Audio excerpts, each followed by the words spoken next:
Hello, this is Chef John from foodwishes.com with spicy Thai basil chicken.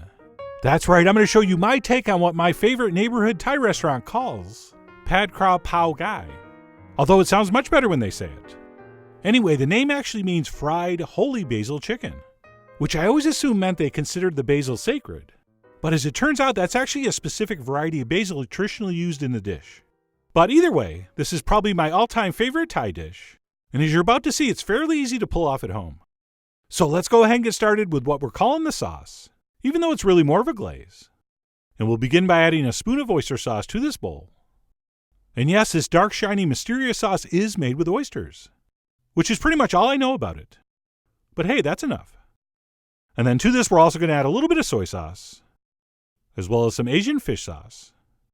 And then what we'll do to balance out those fairly salty ingredients is add a little bit of coconut sugar, which I don't have, and you probably don't either. So what we'll do instead is combine some brown sugar with some white sugar to create a fairly passable substitute. And then last but not least, we will add some chicken broth. Or if times are tough, you could just use water. And that's going to be it. We will go ahead and grab our whisk and mix that up, and simply set that aside till needed. And then besides the sauce, the other thing we're going to want to do ahead of time is slice our basil. And I did say slice, not chop. Okay, so what we're going to want to do is wash an entire bunch of basil and pull off all the leaves, at which point we're going to slice these nice and thin by rolling up 5 or 6 leaves at a time. Okay, so start with a nice big one, plus 5 or 6 more on top of that, and then we'll just roll that up nice and tight like a cigar, and then using a very sharp knife, we'll slice across like this into these beautiful thin ribbons. And then what I like to do once that's sliced is turn my knife and cut 2 or 3 times across the other way, so those ribbons aren't quite as long. So these extra cuts are optional and up to you. You guys are, after all, the herbs of your herbs. But I do it because I think it helps make the basil easier to mix in later. And by the way, in an incredibly ironic plot twist, I'm actually not using Thai basil, since I couldn't find any. Alright, so chances are you're going to end up using the regular basil at the market, which works beautifully, just not as well as the much more intense, way more fragrant Thai basil varieties. But anyway, I went ahead and sliced up that entire bunch of basil. And then besides a ridiculous amount of that, in our sauce mixture, we're also going to want a whole bunch of minced garlic, as well as some thinly sliced shallots, or I guess red onion, although most stores carry this. And then last but not least, we need some sliced hot chilies, which really should be Thai bird chili, but I had to settle for serrano and red jalapeno. And that's going to be pretty much it for the prep, except for, of course, our chicken, which I really hope you're going to chop yourself using boneless, skinless chicken thighs.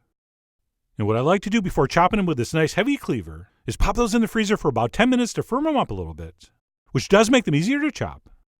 And by using a nice big cleaver like this, or other large knife, you can chop a pound of chicken in about 3 minutes. And of course, a lot of recipes just say to buy a pound of ground chicken, but I really do want you to do this yourself. Because not only will you be able to control how fine you chop this, but more importantly, because the following conversation has never happened at a grocery store meat department. Hey Joe, do me a favor. Can you go grab all our freshest, best pieces of chicken and grind them up? No, that's usually not how it goes down. It's more like, hey, what should we do with this chicken? And the manager says, I don't know, grind it up. But anyway, one way or another, we're going to need a pound of coarsely chopped chicken. And once that's all set, we can head to the stove to put this all together, which I'll be doing in this very large cast iron pan that I've gotten smoking hot over high heat. And once our pan's hot, we'll drizzle in some vegetable oil. By the way, extra credit if you use rendered chicken fat. And we'll go ahead and transfer in our chicken, and what we'll do is sort of stir fry that for about 2 to 3 minutes. And because this dish is called fried holy basil chicken, I will of course be using my holy spatula. And I'd love to share the fascinating story of why these spatulas have holes in them, but I assume everybody knows, so I won't. But anyway, like I said, we're going to cook that chicken for about 2 to 3 minutes on high heat, basically just until it loses that raw color, at which point we can transfer in our shallots, and garlic, and sliced chilies. And by the way, you could just dump everything in and stir it.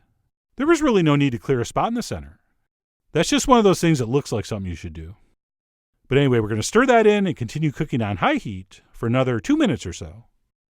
Okay, these pieces of chicken are pretty tiny, so they're probably already cooked through, but we do want to give this a few minutes for those juices to sort of caramelize onto the bottom of the pan. And by the way, this is definitely not the same technique they use in a restaurant, where they have industrial strength woks that will cook this dish in literally 45 seconds. So save your cards and letters. I know this is not the classic technique, but it works. But anyway, we'll cook that for a few minutes, and as soon as we see stuff caramelizing to the bottom of the pan, we're going to add some but not all of our sauce mixture. What I like to do is drizzle in a couple tablespoons, and what's going to happen over the next minute or so is that little bit of sauce is going to caramelize to the bottom of the pan, mixing with the existing caramelization, and as soon as that first addition of sauce has kind of disappeared, we'll go ahead and dump in the rest, and we'll give that a stir, scraping the bottom of the pan with our wooden Holy spatula. And if everything goes according to plan, that sauce is going to deglaze everything that was on the bottom, releasing all kinds of intense flavors and goodness. And then all we have to do at this point is cook this for another minute or two, until that sauce sort of glazes onto the meat, and it looks a little something like this. And then what we'll do once it reaches this stage is turn off our heat, and we will stir in our basil, which at this point is going to look like a ridiculously large amount. In fact, if someone's watching you, they should definitely say, "Hey, have a little chicken with your basil."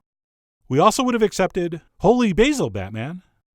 But just keep stirring, and in about 20 seconds or so, it's going to wilt and mix in and turn into this glorious deep green color. And as soon as our basil's mixed in and looks like this, we're done. Except, of course, for the official taste. So we'll give that a sample. Maybe we need a little more salt in the form of regular salt or a little more soy, as well as maybe some hot pepper. And that is it. Once we determine it tastes exactly how we want, we'll go ahead and serve that up next to or on top of some rice. And other than adding maybe some contrived garnish, what I'm calling spicy Thai basil chicken is done.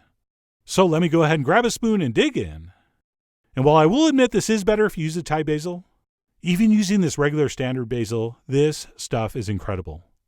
All right, basil has that beautiful, sweet, fragrant herbaceousness that is just absolutely perfect with that sweet, salty, spicy meat. For me, just a stellar combination, and why this is one of my favorite dishes of all time. And I'm not just talking Thai food, I'm talking like dishes of all time.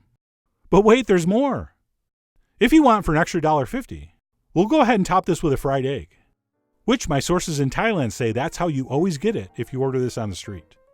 And above and beyond the borderline inappropriate visuals it provides, that egg and the yolk in particular really do elevate this, which is not easy, since this was already pretty elevated.